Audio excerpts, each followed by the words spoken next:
আসসালামু আলাইকুম শিক্ষার্থীরা, আমি আশা করি তোমরা ভালো আছো। গত ক্লাসে আমাদের নবম অধ্যায়টা শেষ হয়েছিল। আজকে আমি হাজির হয়েছি তোমাদের জন্য অষ্টম অধ্যায়টা নিয়ে, অর্থাৎ রসায়ন ও শক্তির অধ্যায়টা নিয়ে। এটাও খুবই গুরুত্বপূর্ণ একটা অধ্যায়। এখান থেকে তোমার পূর্ণ একটা প্রশ্ন থাকে। অধ্যায়টা অনেক সোজা।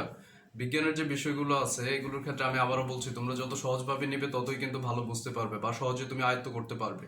আর আবারও বলছি, এগুলো নিয়ে তোমার ভয় পাওয়ার কিছু নেই। তুমি যত ভয় পাবে ততই কিন্তু তোমার শিখতে সমস্যা হবে বা আয়ত্ত করতে তোমার সমস্যা হবে। আর তোমরা ভালো করে পড়াশোনা করো। বিজ্ঞানের যে বিষয়গুলো আছে বিশেষ করে এগুলি একটু মন দিয়ে পড়তে হবে, আর বাকি বিষয়গুলো কিন্তু মন দিয়ে পড়তে হবে বা মনোযোগ সহকারে পড়তে হবে। তার কারণ হচ্ছে যে তোমাকে ভালো রেজাল্ট করতে হলে প্রত্যেকটা বিষয় কিন্তু তোমাকে সমপরিমাণে সময় দিয়ে পড়তে হবে এবং একই মনোযোগ দিয়েই পড়তে হবে। তুমি কোনো একটা বিষয় অবহেলা করবে বা এটা কম পড়বে, তা কিন্তু তোমার ঠিক হবে না। কারণ দেখা যায় যে অনেকের রেজাল্টের ক্ষেত্রে তোমার 79 থেকে যায়, যেটা অপ্রত্যাশিত একটা রেজাল্ট হয়ে যায়। তো সেজন্যই একটু ভালো করে পড়তে হবে। আর আমি আবারও বলছি, তোমরা যারা আমার ভিডিওগুলো দেখো, তোমরা অবশ্যই ভিডিওগুলো একদম প্রথম থেকেই দেখবে। অর্থাৎ আমার প্রথম যে ভিডিওটা আছে এটা থেকে একদম শেষ পর্যন্ত দেখবে। তার যা এতে করে তুমি ভালো বুঝতে পারবে বা তোমার সম্পূর্ণ অধ্যায় সম্পর্কে ভালো একটা ধারণা হবে। কারণ হচ্ছে যে তোমার বিজ্ঞানের যে বইগুলো আছে এগুলো কিন্তু পার্ট বাই পার্ট, একটা পার্ট আরেকটা পার্টের সাথে সম্পর্কযুক্ত এবং একটা পার্ট আরেকটা পার্টের উপর নিয়ে বসে। তোমাকে ভালো বুঝতে হলে কিন্তু পার্টগুলো একটা একটা করে শেষ করতে হবে।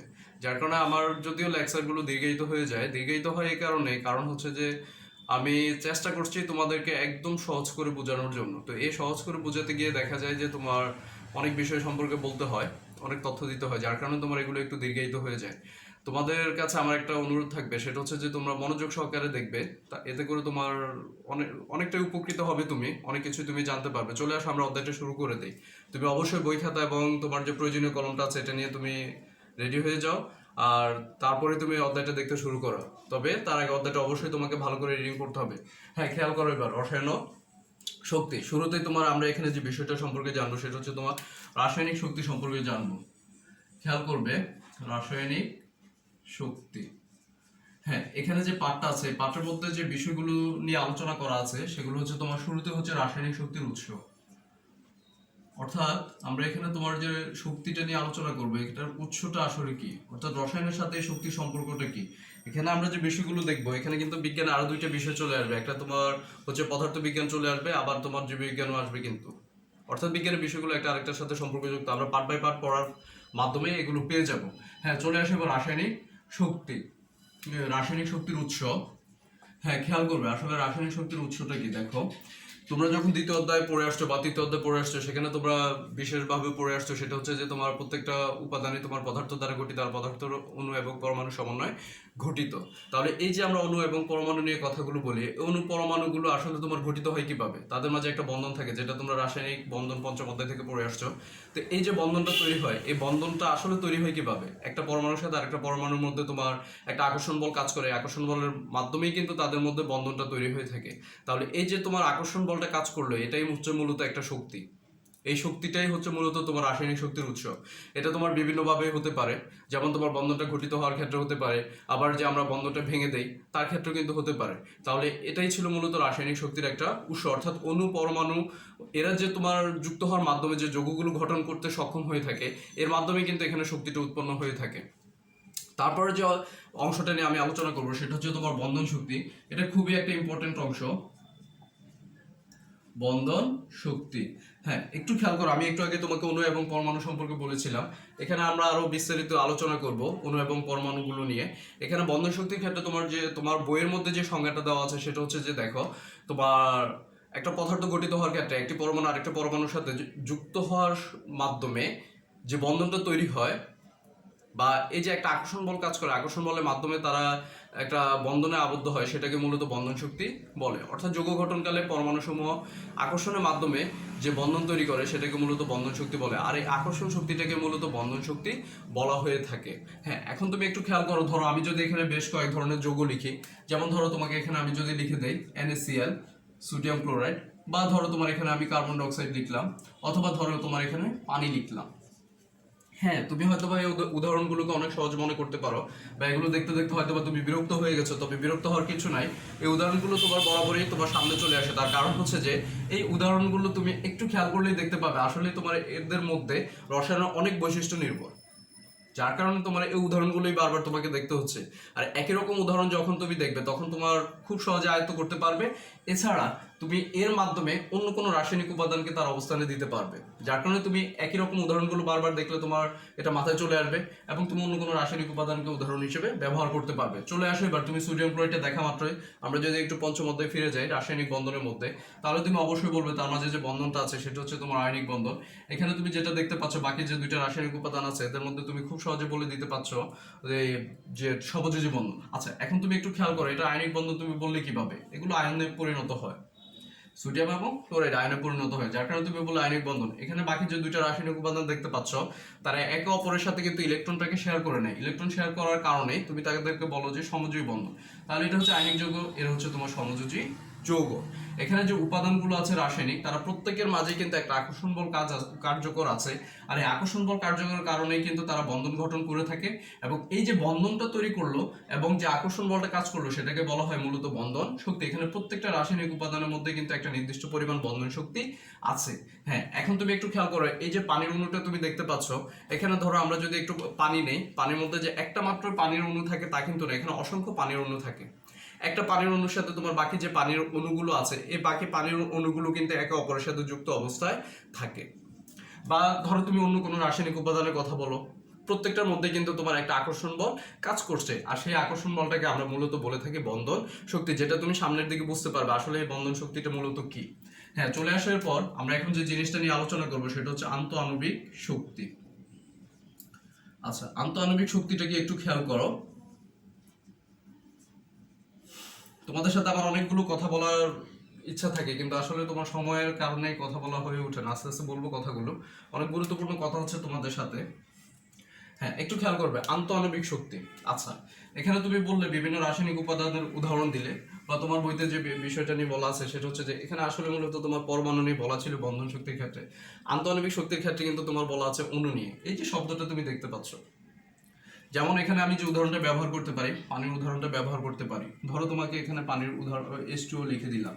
হ্যাঁ, এখন তুমি একটু খেয়াল করলে বুঝতে পারবে আন্তঃআণবিক শক্তি বলতে বোঝানো হয় ধরো তোমার অণুসমূহ একে অপরের সাহায্যে বা একে অপরের সাথে যে আকর্ষণ বলের মাধ্যমে যুক্ত হওয়ার মাধ্যমে তোমার যৌগ গঠন করে নেয় সেটাকে মূলত আন্তঃআণবিক শক্তি বলা হয়ে থাকে। তাহলে আন্তঃআণবিক শক্তি হয়ে থাকে তোমার মূলত অণুসমূহের মাধ্যমে বা বিভিন্ন ধরনের অণুরা পরস্পরের সাথে যুক্ত হওয়ার মাধ্যমে যে যৌগটা গঠন করে নেয় সেক্ষেত্রে মূলত তোমার আন্তঃআণবিক শক্তিটা কার্যকর হয়।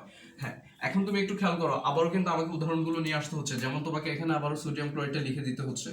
তার কারণটা কিন্তু তোমাকে এবার আমি বলছি।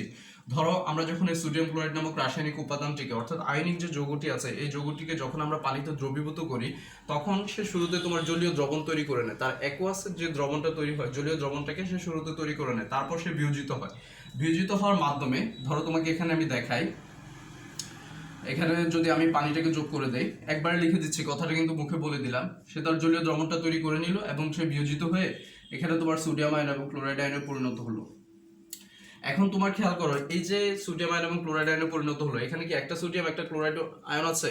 তা কিন্তু না, এখানে আসলে তোমার অনেকগুলো সোডিয়াম আয়ন আছে, অনেকগুলো ক্লোরাইড আয়ন আছে। আয়নিক যে যৌগগুলো হয় তাদের ক্ষেত্রে তোমাকে আমি দেখাই একটু, এই যে ধরো তোমার একটা সোডিয়াম আয়ন আছে এখানে, এর সাথে কিন্তু তোমার প্রায় তো 6টা ক্লোরাইড আয়ন এসে যুক্ত থাকে। এটা হচ্ছে আয়নিক যৌগ গঠিত হওয়ার ক্ষেত্রে বা আয়নিক যে যৌগসমূহ হয়ে থাকে তাদের অনন্য একটা বৈশিষ্ট্য। তার মানে এখানে অনেকগুলো উপাদান একে অপরের সাথে যুক্ত অবস্থায় থাকে, যার কারণে আয়নিক যে যৌগগুলো গঠিত হয় তাদের মাঝে যে বন্ধনটা তৈরি হয় সেটা খুবই দৃঢ় প্রকৃতির হয়ে থাকে। এখানে আরো একটা বৈশিষ্ট্য আছে, সেটা হচ্ছে যে আয়নিক যে যৌগগুলো হয় তারা ধনাত্মক ঋণাত্মক প্রান্ত তৈরি হয়ে থাকে। আমরা জানি যে বিপরীতধর্মী চার্জগুলো পরস্পরকে প্রবলভাবে আকর্ষণ করে, যার কারণে আয়নিক যৌগগুলো গঠিত হওয়ার মাধ্যমে বা তারা যখন গঠিত হয় তখন তাদের মাঝে যে বন্ধনটা কার্যকর হয় সেটা খুবই দৃঢ় প্রকৃতির হয়ে থাকে। হ্যাঁ, এখন তুমি একটু খেয়াল করো, একটা সোডিয়ামকে 6টা ক্লোরাইড আয়ন তোমার যুক্ত অবস্থায় আছে একটা সোডিয়াম আয়নের সাথে, ঠিক একই রকম ভাবে তোমার একটা ক্লোরাইড আয়নের সাথে কিন্তু আবার বিপরীত ভাবে 6টা সোডিয়াম আয়নও কিন্তু যুক্ত থাকে। এভাবে মূলত আয়নিক যৌগগুলো তোমার গঠিত হয়ে থাকে, বা আমরা যখন তাদেরকে জলীয় দ্রবণে বিয়োজিত করে দেই, তারা যখন বিয়োজিত হয় তখন মূলত তাদের গঠনগুলো এভাবেই দেখা যায়, যেটা তোমরা রাসায়নিক বন্ধন পঞ্চম অধ্যায়ে দেখে আসছো সোডিয়াম ক্লোরাইডে ক্যালাস গঠনের মধ্যে। বিজ্ঞানের একটা অধ্যায় আরেকটা অধ্যায়ের সাথে কিন্তু খুবই সম্পর্কযুক্ত, যার কারণে তোমাকে সবগুলো অধ্যায় সম্পর্কে ধারণা রাখতে হবে তুমি যদি ভালো ধারণা রাখতে চাও বিজ্ঞান সম্পর্কে। হ্যাঁ, চলে আসো, তাহলে তুমি দেখে ফেললে উদাহরণটা। এখানে তোমার আরো একটা বিষয় আছে, সেটা হচ্ছে যে ধরো তোমার এখানে পানির অণুটা আমি আবারও তোমাকে লিখলাম, আবারও একটু আগের যে কথাটা বললাম সেটা বলে দেই। তোমার পানির মধ্যে একটা পানির অণুর সাথে আরো অসংখ্য তোমার পানির অণু যুক্ত অবস্থায় কিন্তু থাকে। তো এখন তুমি একটু খেয়াল করো, তাহলে তুমি এটাকে বললে কি, সে সমযোজী একটা যৌগ। আচ্ছা, এখন তোমাকে আরো একটা সমযোজী যৌগ লিখে দেই, এখানে ধরো HCl লিখলাম। আচ্ছা, আরো একটা সমযোজী যৌগ লিখি বা অণু লিখি, ধরো তোমার এখানে H2 লিখলাম। বা এরকম আরো অনেক অধাতব উপাদানের সাহায্যে তুমি লিখতে পারো, Cl2 লিখতে পারো, N2 লিখতে পারো, O2 লিখতে পারো, অসংখ্য উদাহরণ তুমি ব্যবহার করতে পারো। হ্যাঁ, এখন তুমি একটু খেয়াল করে দেখো তো, এখানে যে উপাদানগুলো দেখতে পাচ্ছ এদের মাঝে কিন্তু এক ধরনের বৈশিষ্ট্য আছে, অর্থাৎ এরা একই রকম উপাদানের সাহায্যে গঠিত। আর এখানে যে দুইটা উদাহরণ আমি ব্যবহার করলাম বা দুইটা রাসায়নিক যৌগ ব্যবহার করলাম, এখানে তুমি দেখতে পাচ্ছ দুইটা ভিন্ন উপাদান। হ্যাঁ, উভয় উপাদানগুলোই কিন্তু তোমার সমযোজী বন্ধনে আবদ্ধ, তবে তাদের মাঝে একটু পার্থক্য আছে। একই রকম পরমাণু যখন তোমার যুক্ত হয়, তাদের মাঝে যে বন্ধন শক্তিটা কার্যকর হয় অথবা যে আকর্ষণ শক্তিটা কার্যকর হয় বা যে আকর্ষণ শক্তিটা কাজ করে, ভিন্ন পরমাণুরা যখন তোমার সমযোজী বন্ধনে আবদ্ধ হয় তখন তাদের মাঝে আকর্ষণ শক্তিটা তার থেকে আরো বেশি কাজ করে, যেটা তোমার পোলারিটির মাধ্যমে ব্যাখ্যাটা দেওয়া হয়ে থাকে। আশা করি তোমরা এই পার্টটা বুঝতে পারছো।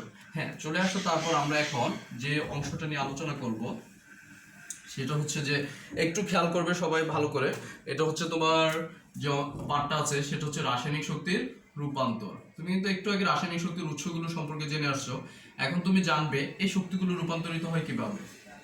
রাসায়নিক শক্তির রূপান্তর, আসলে তোমার এখানে পদার্থবিজ্ঞানে কিন্তু একটা তথ্য ছিল এরকম, শক্তি সৃষ্টি বা বিনাশ নেই, আমরা কোনো ধরনের শক্তি সৃষ্টি করতে পারি না, ধ্বংস করে দিতে পারি না, শক্তিটাকে একটা রূপ থেকে আরেকটা রূপে রূপান্তরিত করতে পারি মাত্র। সেই জন্য রসায়ন বিজ্ঞানে এসে দেখো এখানে তোমার বলাই আছে রাসায়নিক শক্তির রূপান্তর। আচ্ছা, রাসায়নিক শক্তির রূপান্তরটাকে একটু খেয়াল করো, তুমি কিন্তু একটু আগে পড়ে আসছো রাসায়নিক শক্তির উৎস।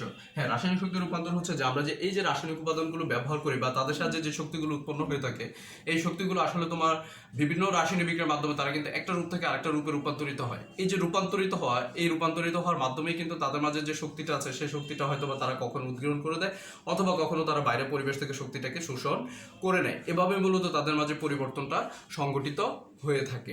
হ্যাঁ, এরপরে যে উদাহরণটা এখন ব্যবহার, যে বিষয়টা তোমাকে আমি বলবো সেটা হচ্ছে যে শক্তি পরিমাপের একক। এটা আমি মুখে বলে দিচ্ছি, শক্তি পরিমাপের একক বলতে দেখো তোমার এর আগের যে ধারণাগুলো ছিল বা পূর্বে শক্তি পরিমাপের ক্ষেত্রে ক্যালোরির এককটাই ব্যবহার করা হতো। ক্যালোরির যদি সংজ্ঞাটা তুমি দাও তাহলে ক্যালোরির সংজ্ঞাটা হচ্ছে এমন, দেখো 1 গ্রাম পানির তাপমাত্রা তুমি যদি 1 ডিগ্রি সেন্টিগ্রেড বৃদ্ধি করো তাহলে যে তাপ শক্তির প্রয়োজন হয় তাকে মূলত 1 ক্যালোরি বলা হয়ে থাকে। তাহলে খুব সহজে তুমি বলতে পারো 1 গ্রাম পানির তাপমাত্রা 1 ডিগ্রি সেন্টিগ্রেড বৃদ্ধি করতে যে পরিমাণ তাপ শক্তির প্রয়োজন হয় তাকে 1 ক্যালোরি বলা হয়ে থাকে। হ্যাঁ, এই যে তুমি তাপটা দিচ্ছ তাহলে তাপটা কে শোষণ করে নিচ্ছে, তোমার এখানে যে রাসায়নিক উপাদান আছে সেই কিন্তু তাপটাকে শোষণ করে নিচ্ছে। বা তুমি যে 1 গ্রাম পানি নিলে, 1 গ্রাম পানি কিন্তু তাপটাকে শোষণ করে নেয়, তাপটা শোষণের মাধ্যমে কিন্তু তার মাঝে একটা পরিবর্তন চলে আসে, সেই গ্যাসীয় অবস্থায় উপনীত হয়ে যায়। তাহলে এটাই হচ্ছে মূলত রাসায়নিক শক্তির একটা রূপান্তর, যেখানে তোমার পরিবর্তন সংঘটিত হবে। আর এখন তোমার বর্তমান যুগে এসে শক্তির একক হিসেবে তোমার জুলটাকে বেশি ব্যবহার করা হয়ে থাকে, যেটা বিজ্ঞানীরা সর্বজন গৃহীত জুল এককটাই ব্যবহার করা হয়ে থাকে। জুলের সংজ্ঞাটা হচ্ছে যে, ধরো তোমার এটা যেহেতু কাজের একক তাহলে এখানে তোমার বলের একটা কথা চলে আসে, অর্থাৎ তুমি যদি 1 কেজি ভরে কোনো বস্তুর উপর 1 নিউটন বল প্রয়োগ করো, 1 নিউটন বল প্রয়োগ করো, তাহলে বলের দিকে বস্তুটার যদি 1 মিটার সরণ ঘটে, অর্থাৎ তুমি যেদিক থেকে বল প্রয়োগ করবে সেদিকে যদি তোমার বস্তুটার 1 মিটার সরণ ঘটে তাহলে তাকে বলা হয়ে থাকে তোমার 1 জুল। ক্লিয়ার সবাই? হ্যাঁ, একটু খেয়াল করো, তুমি যেদিক থেকে বলটা প্রয়োগ করবে বস্তুটা কিন্তু সেদিকেই যাবে, এটা হচ্ছে তোমার জুলের সংজ্ঞার একটা শর্ত। হ্যাঁ, এখন তুমি একটু খেয়াল করো তাহলে বুঝতে পারছো।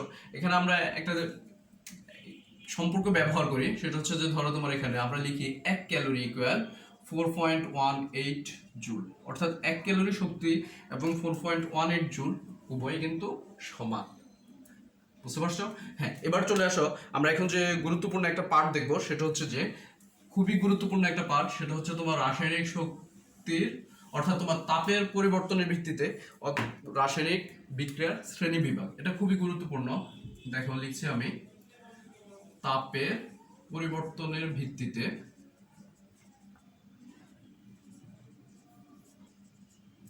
হ্যাঁ, এখানে তোমার যে এই যে পার্টগুলো আস্তে আস্তে আসছে এখান থেকে কিন্তু তোমার অনেক প্রশ্ন থাকে, 3 নাম্বার বা 4 নাম্বারের প্রশ্ন থাকে। তাপের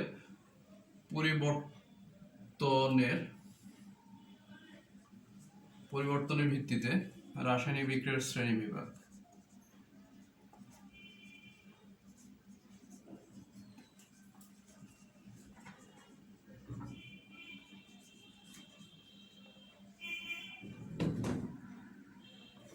একটু খেয়াল করো, আমি হ্যাঁ লিখে ফেললাম, দেখো একটু খেয়াল করো, তাপের পরিবর্তনের ভিত্তিতে রাসায়নিক বিক্রিয়া শ্রেণীর বিভাগ। আচ্ছা, তাপের পরিবর্তনটা কিভাবে হয়ে থাকে তুমি কিন্তু একটু আগে দেখে আসছো। এই যে ধরো আমরা ক্যালোরি সংজ্ঞা দিলাম বা তোমার জুলের সংজ্ঞা দিলাম, এখানে তুমি কি করছো, একবার তুমি তাপ বৃদ্ধি করছো, আবার তুমি বল প্রয়োগ করছো। এই যে আমরা যে পরিবর্তনগুলো দেখতে পাই রাসায়নিক বিক্রিয়ার মাধ্যমে, এই পরিবর্তনগুলো তোমার দুই ভাবেই কিন্তু হয়। একটা হচ্ছে যে তুমি যখন রাসায়নিক বিক্রিয়াটাকে সংগঠিত করবে, তখন বিক্রিয়কগুলোর মাঝে বা বিক্রিয়কগুলোর যে অভ্যন্তরীণ শক্তি আছে, তাদের অভ্যন্তরীণ শক্তিটা উৎপাদের অভ্যন্তরীণ শক্তি অপেক্ষা বেশি হওয়ার কারণে তারা কিন্তু স্বতঃস্ফূর্তভাবে নিজেরা বিক্রিয়া করবে এবং বিক্রিয়কগুলো উৎপাদে পরিণত হবে। আবার তুমি আরেকটা পরিবর্তন দেখবে, সেটা হচ্ছে যে তোমার বিক্রিয়া যে যারা বিক্রিয়কগুলো থাকবে রাসায়নিক বিক্রিয়ার মধ্যে, তাদের তোমার অভ্যন্তরীণ শক্তিটা উৎপাদের অভ্যন্তরীণ শক্তি অপেক্ষা কম হওয়ার কারণে ওই রাসায়নিক বিক্রিয়াটা সংগঠিত করতে সে কিন্তু বাইরের পরিবেশ থেকে তোমার তাপটাকে শোষণ করে নেবে। এই যে বিষয়টা আছে, বিষয়ের উপর ভিত্তি করে তোমার রাসায়নিক বিক্রিয়াগুলোকে দুই ভাগে ভাগ করে নেওয়া হয়। এর একটা হচ্ছে তোমার তাপ উৎপাদী বিক্রিয়া, আরেকটা হচ্ছে তাপহারী বিক্রিয়া। তুমি কিন্তু শব্দগুলো দেখেই খুব সহজে বুঝতে পারছো আসলে তাপ উৎপাদী বিক্রিয়াটা কি আর তাপহারী বিক্রিয়াটা কি। হ্যাঁ লিখে ফেললাম আমি এখানে, দেখো তাপ উৎপাদী বিক্রিয়া আর হচ্ছে তোমার তাপহারী বিক্রিয়া। বিজ্ঞান আসলে তোমার অনেক মজার একটা বিষয়, তুমি যদি মজা করে নাও তাহলে অবশ্যই তোমার ভালো লাগবে। আর বিষয়গুলি আসলে তোমার অনেক সহজ। এই যে দেখো এখন আমি বলছি, তোমার কাছে হয়তো অনেকটা সহজ লাগবে, বা তুমি যখন নিজে খুব ভালো বুঝবে, আয়ত্ত করতে পারবে, তখন অনেক সহজ লাগবে। তাপ উৎপাদী বিক্রিয়া বা তাপহারী বিক্রিয়া তুমি কিন্তু দেখেই বুঝতে পারছো। তাপ উৎপাদী শব্দটাকে যদি তুমি তোমার বাংলা দ্বিতীয়পত্র ব্যবহার করে বিশ্লেষণ করে দেখো, তাপ উৎপাদী মানে তাপ উৎপন্ন হচ্ছে, আর তাপহারী মানে তাপটা হারিয়ে যাচ্ছে বা শোষণ করছে। কিসের উপর ভিত্তি করে? ওই যে তাপের পরিবর্তনের উপর ভিত্তি করে। রাসায়নিক বিক্রিয়াগুলো দুই ভাবে ভাগ করা হয়, একটা হচ্ছে তাপ উৎপাদী বিক্রিয়া, একটা হচ্ছে তাপহারী বিক্রিয়া। হ্যাঁ চলে আসো, এবার আমরা এই দুইটা বিষয় নিয়ে বিস্তারিত আলোচনা করবো। হ্যাঁ, আলোচনার আগে তোমাদের উদ্দেশ্যে একটু কথা আছে, সেটা হচ্ছে যে আমি আবারও বলছি, দেখো এই যে তাপ উৎপাদী এবং তাপহারী বিক্রিয়া আছে, এই বিক্রিয়াগুলোকে আসলে দুই ভাবে কিন্তু হিসাব করা হয়ে থাকে। একটা হচ্ছে তোমার অভ্যন্তরীণ শক্তির উপর ভিত্তি করে, আরেকটা হচ্ছে বাহ্যিক শক্তির উপর ভিত্তি করে। অভ্যন্তরীণ শক্তি বলতে কি বোঝায়, দেখো আমরা যে রাসায়নিক উপাদানগুলো দেখতে পাই বা যে রাসায়নিক যৌগগুলো আমরা ব্যবহার করি, প্রত্যেকটা রাসায়নিক যৌগের মধ্যে যে উপাদানগুলো থাকে, অর্থাৎ যে পরমাণু বা অণু তুমি যাই বলো, এই যে রাসায়নিক উপাদানগুলো থাকে, তাদের প্রত্যেকের মধ্যে কিন্তু একটা নির্দিষ্ট পরিমাণ বন্ধন শক্তি থাকে। এই যে একটা রাসায়নিক যৌগ আছে, রাসায়নিক যৌগের মধ্যে তোমার যে পরিমাণ বন্ধন শক্তি থাকে বা যে পরিমাণ বন্ধন শক্তি সে সঞ্চিত করে রাখে, তাকে কিন্তু মূলত অভ্যন্তরীণ শক্তি বলা হয়ে থাকে। তাহলে তোমার অভ্যন্তরীণ শক্তিটা ক্লিয়ার। আর বাহ্যিক শক্তি বলতে বোঝানো হয়, ধরো তোমার এই যে বিক্রিয়াটা সংঘটিত হলো, যখন বিক্রিয়কগুলো বিক্রিয়ার মাধ্যমে তোমার উৎপাদে পরিণত হয়, তখন কিন্তু তারা তোমার দেখা যায় যে বিক্রিয়কগুলোর মধ্যে যদি অভ্যন্তরীণ শক্তি বেশি হয়, তাহলে তারা এখানে তোমার শক্তি উৎপন্ন করে থাকে। আর এই যে শক্তিটা উৎপন্ন হচ্ছে, এটাই কিন্তু বা আমরা যে ড্যানিসের মানগুলো লিখি, অর্থাৎ তোমার এনথালপি পরিবর্তনের ক্ষেত্রে যে মানগুলো লিখে, এগুলো হচ্ছে মূলত বাহ্যিক শক্তি, যেটা তোমার বাইরের পরিবেশ থেকে আমরা অনুভব করতে পারি। এটাও তোমার দুই রকম হয়, যেমন তোমার তাপহারী বিক্রিয়ার ক্ষেত্রে বাইরের পরিবেশ থেকে তাপটাকে দিতে হয়, আবার তাপ উৎপাদী বিক্রিয়ার ক্ষেত্রে কিন্তু সে উপাদানগুলো বাইরের পরিবেশে তাপটাকে তোমার দিয়ে থাকে। হ্যাঁ চলে আসে, এবার আমরা তাপ উৎপাদী বিক্রিয়া নিয়ে এখন তোমার বিস্তারিত কথা বলবো, তারপর তাপহারী বিক্রিয়া নিয়ে বিস্তারিত কথা বলবো। তাহলে তুমি যদি সংজ্ঞাটা দিতে চাও, তাপ উৎপাদী বিক্রিয়ার সংজ্ঞাটা হচ্ছে যে সকল রাসায়নিক বিক্রিয়া তোমার তাপ উৎপন্ন হয় বা তাপের উদ্গীরণ ঘটে, বা তুমি যদি আরো বিশ্লেষণ করে লিখতে চাও, বিক্রিয়কগুলো বিক্রিয়ার মাধ্যমে যখন তারা উৎপাদে পরিণত হয় এবং বিক্রিয়কগুলোর অভ্যন্তরীণ শক্তি যদি উৎপাদের অভ্যন্তরীণ শক্তি অপেক্ষা বেশি হয়ে থাকে, তাহলে তাকে তাপ উৎপাদী বিক্রিয়া বলে। ঠিক একই রকম ভাবে তাপহারী বিক্রিয়ার ক্ষেত্রে তুমি উদাহরণটা সংজ্ঞাটা বলতে পারো এইভাবে, তাপহারী বিক্রিয়া হচ্ছে যে সকল রাসায়নিক বিক্রিয়ার মধ্যে তাপের শোষণ ঘটে, তাকে তাপহারী বিক্রিয়া বলে। অথবা যে সকল রাসায়নিক বিক্রিয়ার মধ্যে উৎপাদ অপেক্ষা বিক্রিয়কের শক্তিটা কম হয়ে থাকে, অভ্যন্তরীণ শক্তিটা কম হয়। অর্থাৎ তোমার সোজা কথা হচ্ছে যে এখানে তোমার উৎপাদের শক্তি বেশি হবে, বিক্রিয়কের শক্তি কম হবে। এই ধরনের রাসায়নিক বিক্রিয়াগুলোকে বলা হয়ে থাকে তোমার তাপহারী বিক্রিয়া। তাহলে তাপ উৎপাদী বিক্রিয়া তাপ উৎপন্ন হবে, আর তাপহারী বিক্রিয়া তাপের শোষণ ঘটবে। চলে আসো, আমরা শুরুতে তোমার অভ্যন্তরীণ শক্তির মাধ্যমে এই হিসাবটা একটু করে দেখি। আসলে তোমার অভ্যন্তরীণ শক্তির মাধ্যমে হিসাবটা কেমন হয়ে থাকে। ধরো এখানে যদি আমি ডেল্টা এস লিখি, অর্থাৎ এনথালপির পরিবর্তন মানে তাপের পরিবর্তন। হ্যাঁ, এখানে ধরো আমি যদি তোমার বিক্রিয়কের অভ্যন্তরীণ শক্তিটাকে E1 ধরি, আর উৎপাদক অভ্যন্তরীণ শক্তিটাকে যদি E2 ধরি, তাহলে তুমি খুব সহজে মানটা পেয়ে যাবে E1 মাইনাস E2। বা তোমার এখানে এই V1 মাইনাস V2 পেতে পারো। হ্যাঁ, এটা আরেকভাবে তুমি হিসাব করতে পারো, যেমন ধরো তোমার এখানে উৎপাদ সময়ের মোট অভ্যন্তরীণ শক্তি, এটা ধরে নিলে তুমি উৎপাদ সময়ের মোট অভ্যন্তরীণ শক্তি E2 আর মাইনাস বিক্রিয়ক সময়ের অভ্যন্তরীণ শক্তি E1। খুব সহজে তুমি হিসাব করে নিতে পারো। তাহলে এখানে ধরো তুমি যদি বাংলা লেখাটা লিখলে, না লিখলে তুমি এখানে সহজে লিখে দিতে পারো E2 মাইনাস E1। হ্যাঁ, তোমাকে তবে এখানে মনে রাখতে হবে এটা হচ্ছে অভ্যন্তরীণ শক্তি। এই যে এনার্জিটা লিখলে এটা হচ্ছে তোমার অভ্যন্তরীণ শক্তি। ও বন্ধুর শক্তি তোমাদের অবশ্যই মনে আছে, রাসায়নিক যৌগসমূহের মধ্যে যে পরমাণু আছে তাদের মাঝে যে তোমার শক্তিটা বিদ্যমান থাকে সেটাকে তোমার বলা হয়ে থাকে মূলত অভ্যন্তরীণ শক্তি। হ্যাঁ, এটাকে আমরা বন্ধন শক্তির সাহায্যে কিন্তু হিসাব করতে পারি। বন্ধন শক্তি বলতে তোমার এই যে অষ্টম অধ্যায়ের মধ্যে যে একটা চার্ট দেওয়া আছে তোমার বন্ধন শক্তির, এখান থেকে তুমি বন্ধন শক্তিগুলো কিন্তু পেয়ে যেতে পারো। এই বন্ধন শক্তিগুলো তোমাকে মুখস্থ করে নিতে হবে, কারণ আমরা এখন তোমার অঙ্কের মধ্যে চলে যাব। আর এই যে অঙ্কগুলো আছে, অঙ্কগুলো কিন্তু তোমার খুব সহজে করা যায়, একদম খুবই সোজা। এগুলো কখনো তোমার 3 নম্বরের জন্য প্রশ্ন আসে, কখনো 4 নম্বরের জন্য প্রশ্নে আসে। অঙ্কগুলো একদম সোজা। বন্ধন শক্তির ক্ষেত্রে তোমার দেখা যায় যে মাঝে মাঝে বন্ধন শক্তি তোমার প্রশ্ন থাকতে পারে, আবার নাও থাকতে পারে। তো তুমি তোমার নিজের সন্তুষ্টির জন্য বা আত্মতুষ্টির জন্য তুমি নিজেই মুখস্থ করে নিবে। মুখস্থ করাটা খুব বেশি কঠিন না। ধরো তুমি 4টা বা 5টা করে দৈনিক মুখস্থ করলে বা 3টা করে মুখস্থ করলে হয়ে গেল কিন্তু। তাহলে চলে আসো এবার আমরা বন্ধন শক্তির সাহায্যে আমরা কিভাবে হিসাব করতে পারি। বন্ধন শক্তির ক্ষেত্রে এখানে তোমার 2 ধরনের শক্তি কার্যকর হয়। একটা হচ্ছে তোমার উৎপাদের মধ্যে শক্তি থাকে, আরেকটা হচ্ছে বিক্রিয়কের মধ্যে শক্তি থাকে। প্রত্যেকটা রাসায়নিক উপাদানের মাঝেই কিন্তু শক্তি সঞ্চিত অবস্থায় আছে। তাহলে এখানে আমরা যেভাবে তোমার হিসাবটা করে নিতে পারি, একটু খেয়াল করবে।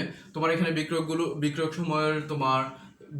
সময়ের বন্ধন শক্তি বিয়োগ উৎপাদ সময়ের বন্ধন শক্তি, এভাবে আমরা হিসাব করে নিতে পারি। এখান থেকে তোমার যে বন্ধন শক্তির হিসাবটা করে থাকি সেই হিসাবটা। তাহলে তোমার এখানে ধরো ডেলিস সমান লিখলাম। ধরো তোমার এখানে বিক্রিয়কগুলো বন্ধন শক্তি, সেটাকে যদি আমরা V1 ধরি, আর উৎপাদ সময়ের বন্ধন শক্তিকে যদি আমরা তোমার V2 ধরি, তাহলে ডেল্টা এস সমান দাঁড়াচ্ছে V1 মাইনাস V2। হ্যাঁ, আমরা এখানে তোমার যে অঙ্কগুলো খুব সহজে করতে পারবো সেই বিষয়টা হচ্ছে যে দেখো, এখানে আসলে তোমার অঙ্কগুলো খুব সহজেই করা যায়। সেই সহজ বিষয়টা হচ্ছে যে ধরো তুমি এখানে যদি ড্যালেসের মানটা হিসেব করে বের করো, তাহলে ড্যালেসের মানটার ক্ষেত্রে আমরা লিখতে পারি পুরাতন বন্ধন ভাঙতে প্রয়োজনীয় শক্তি বিয়োগ নতুন বন্ধন গঠিত হয় নির্গত শক্তি। তার মানে কি, পুরাতন বন্ধন ভাঙতে তুমি বন্ধন ভাঙো কার, বিক্রিয়কের বন্ধন ভাঙো, তাহলে বিক্রিয়কের বন্ধন ভাঙতে প্রয়োজনীয় শক্তি। আর উৎপাদ ঘটিত হওয়ার ক্ষেত্রে বা উৎপাদ ঘটিত হয় নির্গত শক্তি। আসলে এখানে তোমার তথ্যটার ক্ষেত্রে দেখা যায় যে একটু খেয়াল করলে তুমি বুঝতে পারবে, সেটা হচ্ছে যে সকল রাসায়নিক বিক্রিয়ার ক্ষেত্রেই কিন্তু তোমার শক্তি নির্গত হয় না। বুঝতে পারছো সবাই? আচ্ছা, এখন তুমি একটু দেখো বিক্রিয়কগুলো ভাঙতে প্রয়োজনীয় শক্তি জিনিসটা কেন লেখা হয়। তোমার কিছু কিছু রাসায়নিক বিক্রিয়া আছে, দেখা যায় যে এখানে বিক্রিয়কগুলো শক্তি বেশি হওয়ার কারণে তারা নিজেরাই কিন্তু বিক্রিয়া অংশগ্রহণ করে ফেলে। বিশেষ করে তোমার গ্যাসীয় যে রাসায়নিক উপাদানগুলো হয় বা বিক্রিয়কগুলো হয়, তারা কিন্তু তোমার নিজেরাই বিক্রিয়া অংশগ্রহণ করে ফেলে। নিজেদের মধ্যে সঞ্চিত শক্তির পরিমাণ বেশি হওয়ার কারণে তারা খুব সহজে নিজেরাই বিক্রিয়া অংশগ্রহণ করে ফেলে। যার কারণে আমরা এখানে তোমার এই এনথালপির পরিবর্তনের ক্ষেত্রে অর্থাৎ ড্যালিসের ক্ষেত্রে আমরা এভাবে লিখতে পারি পুরাতন বন্ধন, আমি লিখে দিচ্ছি তোমাদেরকে, পুরাতন বন্ধন ভাঙতে প্রয়োজনীয় শক্তি, পুরাতন বন্ধন ভাঙতে প্রয়োজনীয় শক্তি, যদিও বাংলা লেখাটা একটু বড়, প্রয়োজনীয় শক্তি বিয়োগ নতুন বন্ধন ঘটিত হয়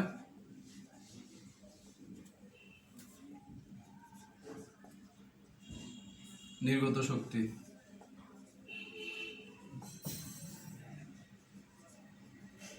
হ্যাঁ, একটু খেয়াল করো, এখানে তোমাকে যদি শব্দগুলো আরেকটু বিশ্লেষণ করে দেখাই, প্রয়োজনীয় শক্তি বলতে বোঝানো হয় কোনো কোনো রাসায়নিক বিক্রিয়ার ক্ষেত্রে তোমার পরিবেশ থেকে শক্তি সরবরাহ করতে হয়, সেজন্য তোমার এখানে প্রয়োজনীয় কথাটা বলা হয়।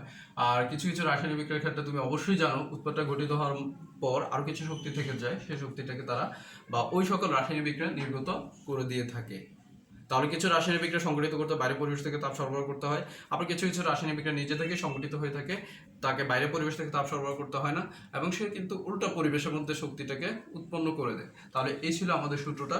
চলে আসে এবার আমরা একটা অঙ্কে চলে যাই। তোমাদের এখানে তো অঙ্কগুলো 2 ধরনের থাকে, কখনো কখনো তোমার ডেল্টা এস এর মান বের করতে বলে, অর্থাৎ এনথালপির পরিবর্তনের মান বের করতে বলে, কখনো বা রাসায়নিক যে উপাদানগুলো আছে তাদের বন্ধন শক্তিটা বের করতে বলে। উভয় যে অঙ্কগুলো আছে এগুলো আসলে অনেক সোজা। চলে আসে আমরা একটা রাসায়নিক বিক্রিয়া ব্যবহার করি, এবং তোমাদের বইতে যে রাসায়নিক বিক্রিয়াগুলো দেওয়া আছে বিক্রিয়াগুলোর সাহায্যে আমরা এটা করতে পারি। খুব সহজে আমরা অঙ্কগুলো করার চেষ্টা করব। তোমাকে শুরুতে যে বিষয়টা লক্ষ্য করতে হবে, দেখো তোমার প্রশ্নে যে রাসায়নিক বিক্রিয়াটা দেওয়া থাকবে এটা আগে ভালো করে খেয়াল করতে হবে। তোমাদেরকে আমি যখন নবম অধ্যায়ে ক্লাস নিয়েছিলাম তখন বলেছিলাম যে অবশ্যই তোমাকে কি করতে হবে, একটা রাসায়নিক বিক্রিয়া সমতাকরণ করতে হবে। তাহলে প্রথমে তোমার এখানে যে বিক্রিয়াটা দেওয়া থাকবে, এই বিক্রিয়াটার ক্ষেত্রে অবশ্যই তোমাকে যে জিনিসটা খেয়াল করতে হবে সেটা হচ্ছে যে তোমার বিক্রিয়াটা সমতাকরণ আছে কিনা সেটা তোমাকে খেয়াল করতে হবে। আচ্ছা, একটু খেয়াল করো, এই যে রাসায়নিক বিক্রিয়াটা আমি লিখছি, ধরো তোমার এখানে কার্বন ডাইঅক্সাইড উৎপন্ন হলো, তার সাথে পানি উৎপন্ন হলো H2O। হ্যাঁ, এখান থেকে তোমাকে যে কাজটা করতে হবে সেটা হচ্ছে যে ধরো তোমার এটার সাথে প্লাস 87 কিলো জুল দেওয়া আছে। হ্যাঁ, এখান থেকে তোমাকে যে কাজটা করতে হবে সেটা হচ্ছে যে এই বিক্রিয়াটা থেকে তোমার সি ডাবল বন্ড ও এর বন্ধন শক্তি নির্ণয় করতে হবে।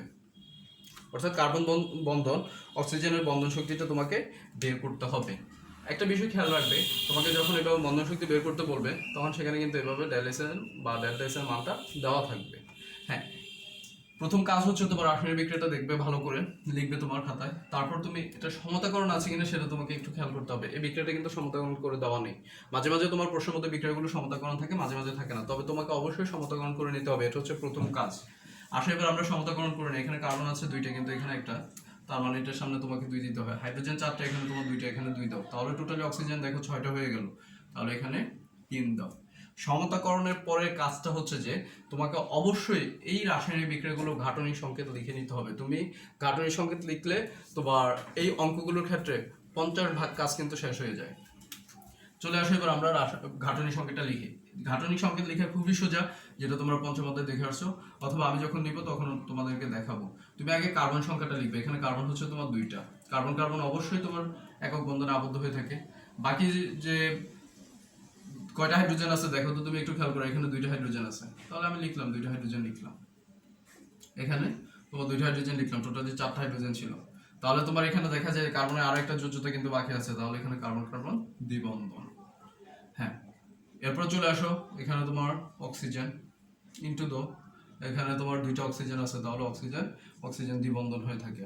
হ্যাঁ, চলে আসো এবার এখানে 2 ইন্টু কার্বনের সাথে কয়টা অক্সিজেন আছে তোমার, দুইটা অক্সিজেন আছে একটা কার্বনের সাথে, তাহলে তুমি কার্বনটাকে মাঝখানে লিখো আর 2টা অক্সিজেনকে দুই পাশে লিখো। কার্বনের যোজ্যতা 4 হওয়ার কারণে বন্ধনটা এমন হয়।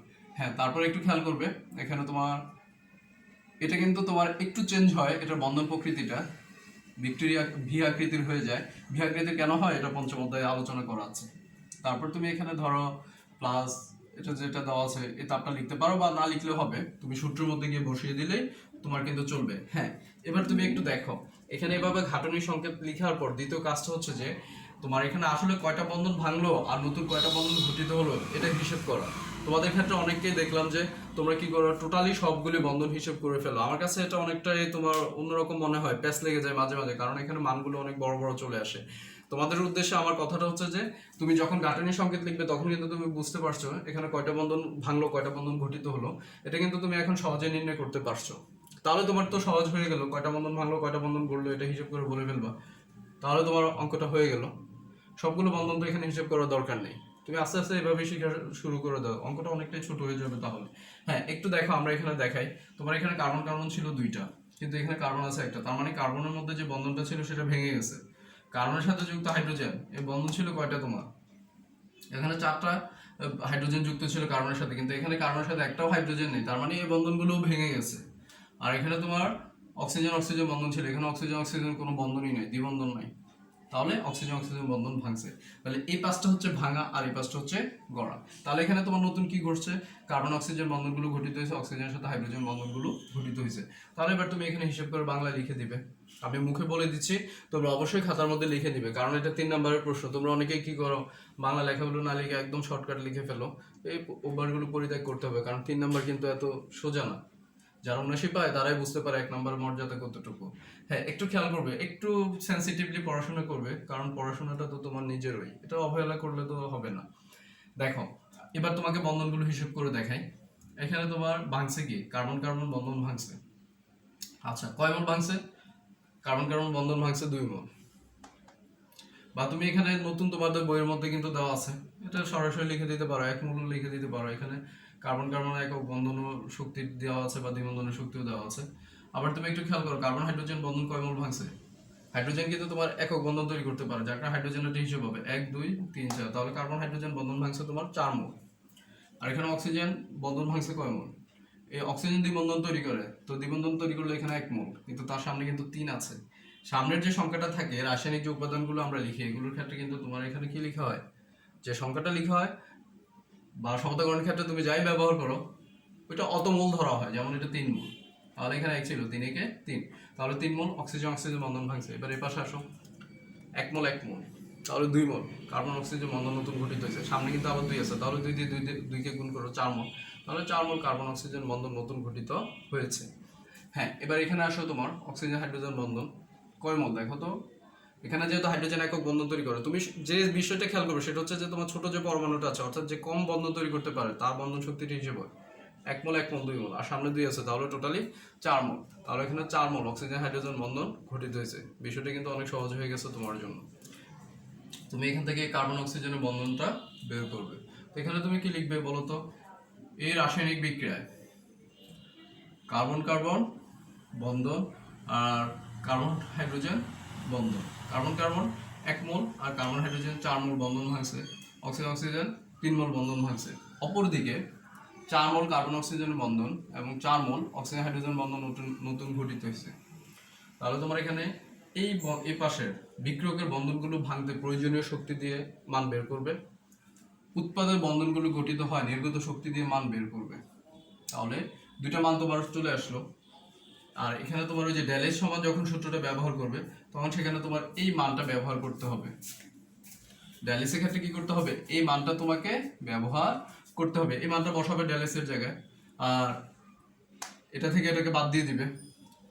এটা কিন্তু তোমার হিসেব আসবে না, কারণ তোমাকে এটা বের করতে বলছে। C double bond 4 mole carbon oxygen বন্ধন বের করতে বলছে, সেজন্য এটাকে তুমি কোনো কিছুই করবে না, এটা যেভাবে আছে এভাবেই থাকবে। 4 মোল কার্বন অক্সিজেন থাকবে, তুমি শুধু এটার বন্ধন শক্তি বের লিখবে আর এটা লিখবে, এটা যেভাবে আছে এভাবেই থাকবে ডান পাশে। তারপর এখান থেকে ক্যালকুলেশন করে সি ডাবল বন্ড ও এর বন্ধনটা বের হয়ে যাবে, বন্ধন শক্তিটা বের হয়ে যাবে। তাহলে এটা তোমাদের কাজ থাকলো। হ্যাঁ, আচ্ছা চলে আসো। এরপর তোমাকে যখন ড্যালিসের মানটা বের করতে দেয়, ড্যালিসের মানের ক্ষেত্রে তুমি অঙ্কটা কিভাবে করো, আমি একটা বিক্রিয়া দিচ্ছি তোমাকে, দেখো একটু খেয়াল। হ্যাঁ, খেয়াল করো এখানে তোমার এই যে বিক্রিয়াটা একটু দেখো। বিক্রিয়াটার ক্ষেত্রে তোমাকে এখানে ডেল্টা এস এর মান বের করতে বলছে, এনথালপি পরিবর্তনের মান বের করতে বলছে। বিক্রিয়াটা তোমার সমতাকরণ আছে কিনা এটা কিন্তু তুমি শুরুতেই খেয়াল করবে। এর আগে যে তোমার সি ডাবল বন্ড বন্ধন শক্তিটা বের করতে বলেছিলাম, এটা বের করবে। এটা তোমার জন্য কাজ দিয়ে দিলাম, এটাও তোমাকে কাজ দিয়ে দিব, আমি বলে দেই মুখে মুখে, কারণ আর একটা টপিকস নিয়ে একটু আলোচনা করতে হবে তোমার জন্য। একটু খেয়াল করো, তোমার এখানে ক্লোরিন কয়টা? 2টা। এখানে তো 2টা লিখেই ফেলছো। হ্যাঁ, এখানে হাইড্রোজেন 8টা, কার্বন ঠিক আছে কিন্তু কার্বন এখানে 3টা, এখানে 3টা।